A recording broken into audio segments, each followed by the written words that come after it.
सत्यनारायण व्रत कथा। तीसरा अध्याय। श्री सूत जी बोले, श्रेष्ठ मुनियों, अब मैं पुनः आगे की कथा कहूंगा, आप लोग सुने। प्राचीन काल में उल्कामुख नाम का एक राजा था। वह जितेंद्रिय, सत्यवादी तथा अत्यंत बुद्धिमान था।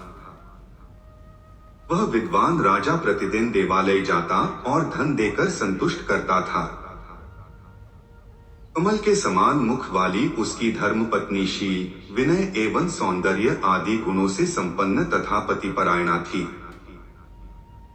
राजा एक दिन अपनी धर्मपत्नी के साथ भद्रशिला नदी के तट पर श्री सत्यनारायण का व्रत कर रहा था। उसी समय व्यापार के अनेक प्रकार की पुष्कल धनराशि से संपन्न एक साधु नाम का बनिया वहां आया। भद्रशिला नदी के तट पर नाव को स्थापित कर वह राजा के समीप गया और राजा को उस व्रत में दीक्षित देखकर विनयपूर्वक पूछने लगा। साधु ने कहा, राजन, आप भक्तियुक्त चित्त से यह क्या कर रहे हैं? कृपया वह सब बताइए, इस समय मैं सुनना चाहता हूं। राजा बोले, हे साधो, पुत्र आदि की प्राप्ति की कामना से अपने बंधु बांधवों के साथ मैं अतुल तेज संपन्न भगवान विष्णु का व्रत एवं पूजन कर रहा हूं। राजा की बात सुनकर साधु ने आदर पूर्वक कहा, राजन, इस विषय में आप मुझे सब कुछ विस्तार से बतलाइए। आपके कथनानुसार मैं व्रत एवं पूजन करूंगा। मुझे भी संतति नहीं है, इससे अवश्य ही संतति प्राप्त होगी। ऐसा विचार कर वह व्यापार से निवृत्त हो आनंद पूर्वक अपने घर आया। उसने अपनी भार्या से संतति प्रदान करने वाले इस सत्यव्रत को विस्तार पूर्वक बताया तथा जब मुझे संतति प्राप्त होगी तब मैं इस व्रत को करूंगा। इस प्रकार उस साधु ने अपनी भार्या लीलावती से कहा।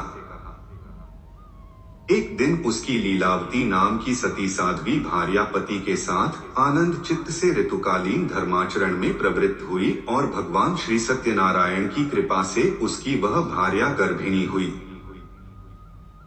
10वें महीने में उससे कन्या रत्न की उत्पत्ति हुई और वह शुक्ल पक्ष के चंद्रमा की भांति दिन प्रतिदिन बढ़ने लगी। उस कन्या का कलावती यह नाम रखा गया। इसके बाद एक दिन लीलावती ने अपने स्वामी से मधुर वाणी में कहा, आप पूर्व में संकल्पित श्री सत्यनारायण के व्रत को क्यों नहीं कर रहे हैं? साधु बोला, प्रिय, इसके विवाह के समय व्रत करूंगा। इस प्रकार अपनी पत्नी को भली भांति आश्वस्त कर वह व्यापार करने के लिए नगर की ओर चला गया। इधर कन्या कलावती पिता के घर में बढ़ने लगी।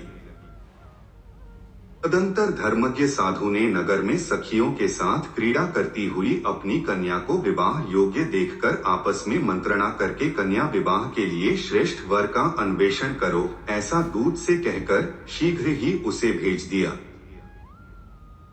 उसकी आज्ञा प्राप्त करके दूत कांचन नामक नगर में गया और वहां से एक वणिक का पुत्र लेकर आया। उस साधु ने उस वणिक के पुत्र को सुंदर और गुणों से संपन्न देखकर अपनी जाति के लोगों तथा बंधु बांधवों के साथ संतुष्ट चित्त हो विधि विधान से वणिक पुत्र के हाथ में कन्या का दान कर दिया। उस समय वह साधु बनिया दुर्भाग्यवश भगवान का वह उत्तम व्रत भूल गया।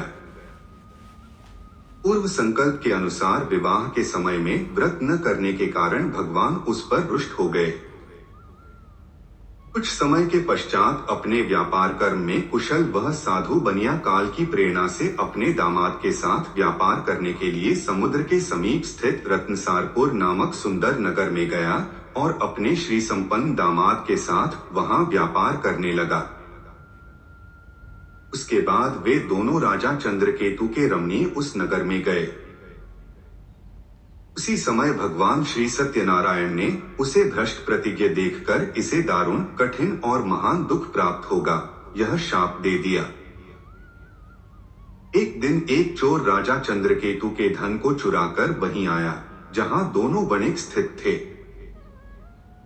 वह अपने पीछे दौड़ते हुए दूतों को देखकर भयभीत चित्त से धन वहीं छोड़कर शीघ्र ही छिप गया।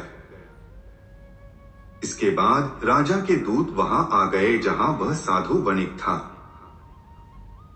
वहां राजा के धन को देखकर वे दूत उन दोनों वणिक पुत्रों को बांधकर ले आए और हर्षपूर्वक दौड़ते हुए राजा से बोले, प्रभो, हम 2 चोर पकड़ लाए हैं, इन्हें देखकर आप आज्ञा दें। राजा की आज्ञा से दोनों शीघ्र ही दृढ़तापूर्वक बांधकर बिना विचार किए महान कारागार में डाल दिए गए। भगवान सत्यदेव की माया से किसी ने उन दोनों की बात नहीं सुनी और राजा चंद्रकेतु ने उन दोनों का धन भी ले लिया। भगवान के शाप से वणिक के घर में उसकी भार्या भी अत्यंत दुखित हो गई और उनके घर में सारा का सारा जो धन था वह चोर ने चुरा लिया। लीलावती शारीरिक तथा मानसिक पीड़ाओं से युक्त, भूख और प्यास से दुखी हो अन्न की चिंता से दर दर भटकने लगी। कलावती कन्या भी भोजन के लिए इधर उधर प्रतिदिन घूमने लगी। एक दिन भूख से पीड़ित कलावती एक के घर गई। वहां जाकर उसने श्री सत्यनारायण के व्रत पूजन को देखा। वहां बैठकर उसने कथा सुनी और वरदान मांगा।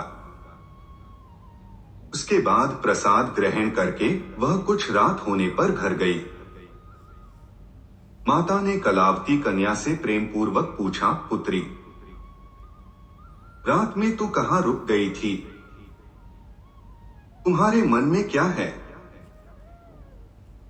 कलावती कन्या ने तुरंत माता से कहा, मां, मैंने एक घर में मनोरथ प्रदान करने वाला व्रत देखा है। कन्या की उस बात को सुनकर वह वणिक की भार्या व्रत करने को उद्यत हुई और प्रसन्न मन से उस साध्वी ने बंधु बांधवों के साथ भगवान श्री सत्यनारायण का व्रत किया तथा इस प्रकार प्रार्थना की, भगवान, आप हमारे पति एवं जामाता के अपराध को क्षमा करें। वे दोनों अपने घर शीघ्र आ जाएं। इस व्रत से भगवान सत्यनारायण पुनः संतुष्ट हो गए तथा उन्होंने नृपश्रेष्ठ चंद्रकेतु को स्वप्न दिखाया और स्वप्न में कहा, नृपश्रेष्ठ, प्रातः काल दोनों वणिकों को छोड़ दो और वह सारा धन भी दे दो जो तुमने उनसे इस समय ले लिया है, अन्यथा राज्य, धन एवं पुत्र से तुम्हारा सर्वनाश कर दूंगा।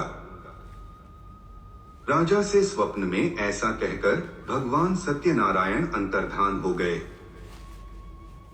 इसके बाद प्रातः काल राजा ने अपने सभासदों के साथ सभा में बैठकर अपना स्वप्न लोगों को बताया और कहा, दोनों बंदी वणिक पुत्रों को शीघ्र ही मुक्त कर दो। राजा की ऐसी बात सुनकर वे राजपुरुष दोनों महाजनों को बंधन मुक्त करके राजा के सामने लाकर विनयपूर्वक बोले, महाराज, बेड़ी बंधन से मुक्त करके दोनों वणिक पुत्र लाए गए हैं। इसके बाद दोनों महाजन नृपश्रेष्ठ चंद्रकेतु को प्रणाम करके अपने पूर्व वृतांत का स्मरण करते हुए भयविह्वल हो गए और कुछ बोल न सके। राजा ने वणिक पुत्रों को देखकर आदर पूर्वक कहा, आप लोगों को प्रारब्धवश यह महान दुख प्राप्त हुआ है, इस समय अब कोई भय नहीं है। ऐसा कहकर उनकी बेड़ी खुलवाकर क्षौरकर्म आदि कराया। राजा ने वस्त्र अलंकार देकर उन दोनों वणिक पुत्रों को संतुष्ट किया तथा सामने बुलाकर वाणी द्वारा अत्यधिक आनंदित किया। पहले जो धन लिया था उसे दूना करके दिया। उसके बाद राजा ने पुनः उनसे कहा, साधो, अब आप अपने घर को जाएं। राजा को प्रणाम करके आपकी कृपा से हम जा रहे हैं। ऐसा कहकर उन दोनों महावैश्यों ने अपने घर की ओर प्रस्थान किया।